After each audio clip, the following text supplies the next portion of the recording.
All right, ladies and gentlemen, welcome to East Chattanooga. As you can see, we have reached the end of the railroad. We're going to put the locomotives one at a time out here on this turntable. This turntable I'm standing on was built new in 1916 by the American Bridge Company in Ambridge, Pennsylvania, for the Central of Georgia Railway, and it was placed at their locomotive heavy repair facility located in Macon, Georgia. It was used in Macon for about 9 years, till about 1925, at which time it was deemed too small for continued use at that facility. At that time, it was then moved to Cedartown, Georgia, where it remained in use until the late 1970s, at which time it was then donated to the Tennessee Valley Railroad Museum. We brought it here to East Chattanooga and been operating it, and it's been operating it here since July 4th, 1982, following a $105,000 overhaul. And that was in $1982. Now, this turntable from end to end is right at 80 feet long. It weighs 80 tons. That's 160,000 pounds. To give you just a bit of an appreciation for just how much weight that is, the average pickup truck weighs 1 to 3 tons. The average school bus weighs 11 to 13 tons. And the space shuttle, with no fuel or payload in it, only weighs 75 tons. And just for the record, I did read that on the internet, so I know it must be true. Now, this turntable by itself weighs 5 tons more than an empty space shuttle. Here in just a minute, we're going to be turning first about 150 tons of steam locomotive, giving us about 230 tons of weight right here in front of you. Then once we get the 01 on the table, we'll be turning about 215 tons of steam engine, giving us just shy of 300 tons worth of weight on this turntable. So the key here is balance. We have to balance the locomotives on this table. Right in the very center of the table is a 6-foot diameter bearing. The engineer will balance over. They'll do that by watching the far end down there where it's raised up from those rails that head off into the hillside. When that end down there drops even with those other rails, the engineer, he's balanced, at which point 4 people could then turn this turntable by hand. But to save me from asking for volunteers because of liability insurance, our conductor Dave here in the house is going to be doing all the work by himself with the push of a button and the 25 horsepower electric motor that we added in the 1980s to this turntable. Don't worry about Dave though, electricity won't go through a bad conductor. At this time, please make sure you do stay behind the yellow line and do not hang on to the safety ropes. We're going to begin turning steam engine number 630 first. Steam locomotive number 630 was built in 1904 by the American Locomotive Company in Richmond, Virginia. It was built for the Southern Railway and operated with them from 1904 until June 6, 1952. At which time it was then sold to the East Tennessee and Western North Carolina Railroad, where it operated as their number 207. It operated with them until 1967, when it was traded back to the Southern Railway in exchange for a diesel locomotive that had been built in the 1950s. The Southern wanted the 630 back so that it could be used in their public relations program known as the SEAM program. The ET has 2 Southern steam engines, the 630 and her identical twin, the 722. They traded over the Southern Railway diesel locomotives 108 and 109 for the ET engine. We have locomotive 109 in our collection today. So not only do we have the steam engine that the diesel was traded for, we have the diesel that was traded for it. Got the full equation. A 280 or 280. Being a 2-mile rail up front for guiding it through switches and curves. 8 driving wheels that are 56 inches apiece.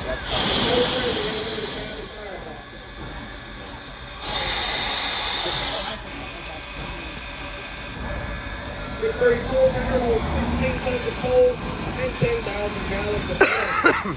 630 is a hand-fired locomotive. This locomotive, what I mean by that is the locomotive does have to be full, has to be covered by a There she is, Big 6. Andrew said that you get him away, by the way. He requires 190 pounds per square inch of steam pressure to be able to move this locomotive. So his wife, our fireman Ricky, she shovels coal into the firebox, and as that coal burns, it heats water.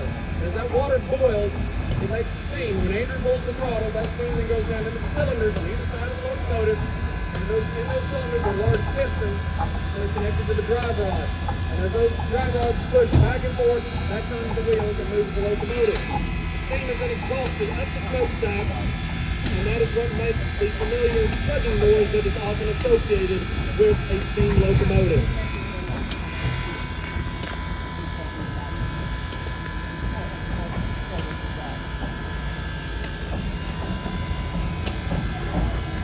Our train is still sitting on track number 1.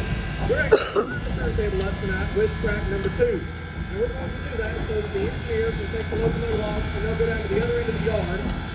And we'll actually be putting the locomotives back together before we put them back on the train. So if you want to hang here for just another few minutes, we'll line the turntable back with track 1. And then we'll bring the 4501 on and we'll learn about its history as well while we spin it around.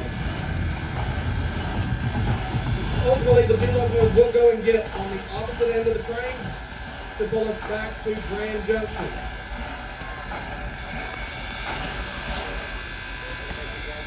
And that we have the turntable line to track number 2. So we'll bring the 630 off at this time so that it can be ready to get on the other end of the train.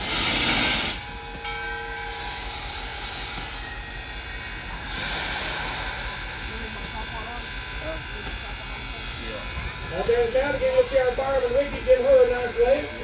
She deserves it. She's out there shoveling coal all afternoon, keeping this engine hot so that it's a good service for us to pull you this evening. Over the course of the day, she will shovel several tons of coal into the firebox of this engine. And for the record, Andrew and Ricky are one of only 3 known husband and wife engineer and fireman teams that we have anywhere in the United States today. Interesting.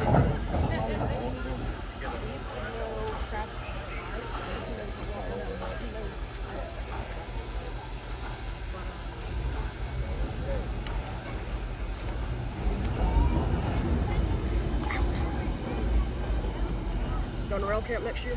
Yeah. Hoping Henry doesn't. Yeah. Hopefully. He's gone insane. Yeah. And now we're going to bring the big engine onto the turntable. We do need, while we are turning the big engine, please make sure you are at least 1 step behind that yellow line. This is an 80-foot tail. That is an 85-foot locomotive. And that front coupler will pass right over that rope right there. So unless you want to get smacked by a 100-pound chunk of steel known as the coupler, I'd stay behind that yellow line. Southern Railway number 4501, built in October of 1911 by the Baldwin Locomotive Works in Philadelphia, Pennsylvania. This locomotive was the very first of 182 MS class locomotives built for the Southern Railway. This locomotive operated on the Southern Railway until 1948 when it was sold to the Kentucky and Tennessee Railway of Stearns, Kentucky, becoming their number 12. The engine operated on the K&T Railway until 1964 when it was then sold for $5,000 to the founding president of the Tennessee Valley Railroad Museum, Mr. Paul Merriman. He brought the locomotive here to Chattanooga, and it has operated here on and on at TBRN since 1966. With its most recent overhaul being completed in 2014 at a cost of about $1.5 to $2 million. Now, this locomotive is the direct progression in the line of technology on the Southern Railway. Now, if you remember I mentioned 630 is a 280 or 280. 45 is a little bit bigger, has a set of trailing wheels underneath the cabin firebox, allowing for a larger and more powerful locomotive, known as a 282. The 280 like the 630 is known as a consolidation type locomotive, and it was named in the late 1860s when the Lehigh Valley Railroad ordered the very first 280 to be delivered into the United States, and they named it consolidation in honor of the fact they had just consolidated as one of the small feeder lines in their system. 4501, the 282 is known as a Mikado class locomotive for height. Mikado is actually a Japanese word that means emperor or ruler. The reason the American engine has a Japanese name is because in the late, when the first engines this time were being exported out to the USA, they were actually delivered to the Japanese slave railways. Now during World War II, because the locomotives were known commonly as MacArthur type locomotives. Some people to this day still insist on calling them MacArthur. On the side, we have our engineer file.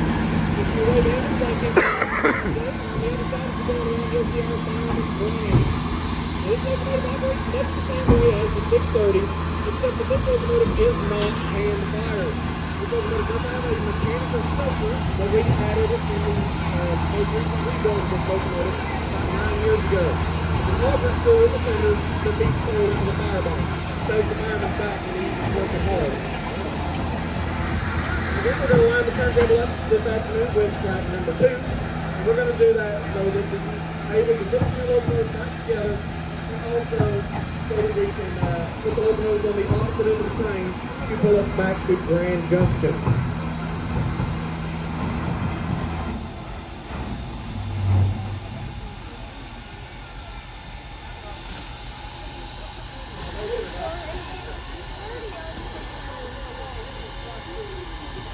At this time, we have completed the demonstration. So if you'd like to, you can go down here to the crossing.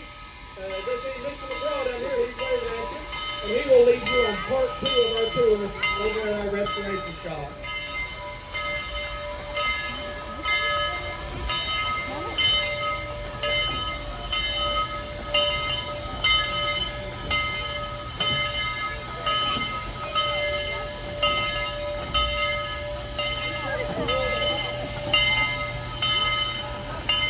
Thank you.